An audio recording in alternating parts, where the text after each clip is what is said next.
Good evening, Sir Jopper. I'm Janes Morales Jr. from Criminology 32, and I will answer your question about Incident Command System. Your first question is, describe the doctrine and phases of crisis management. The doctrine enables executive to organize resources more efficient and minimize the impact of crisis. A crisis can strike any company without warning, creating a situation marked by the stress of sudden changes. It can't be resolved by normal, routine procedures. True prevention is very important. Avoidance is sometimes impossible. Crisis management can be divided into three phases. The first phase is pre-crisis. The second is crisis response. The third is post-crisis. The pre-crisis phases is concerned with prevention and preparation. The crisis response phase is when management must actually respond to a crisis.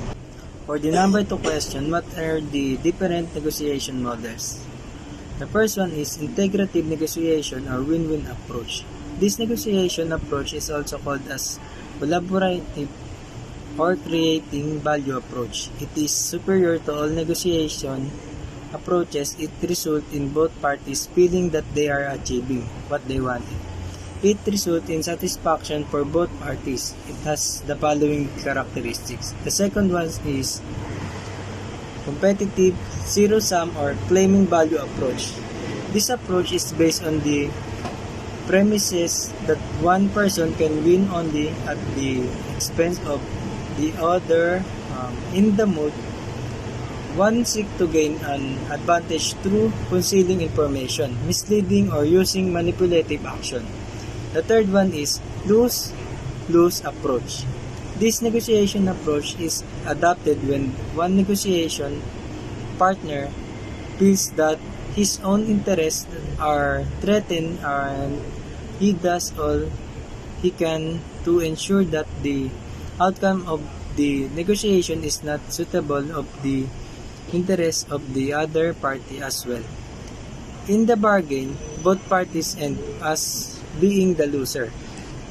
And the last one is compromise approach. This approach provides an outcome which is some improvement over the lose strategy outcome.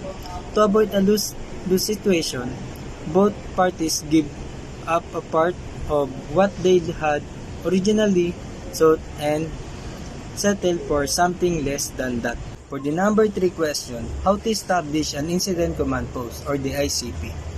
The incident command post is established by the first arriving unit on the positions that are required at the time should be established. In most cases, very few positions within the command structure will need to be activated. For the number 4 question, illustrate the typically incident command system organization.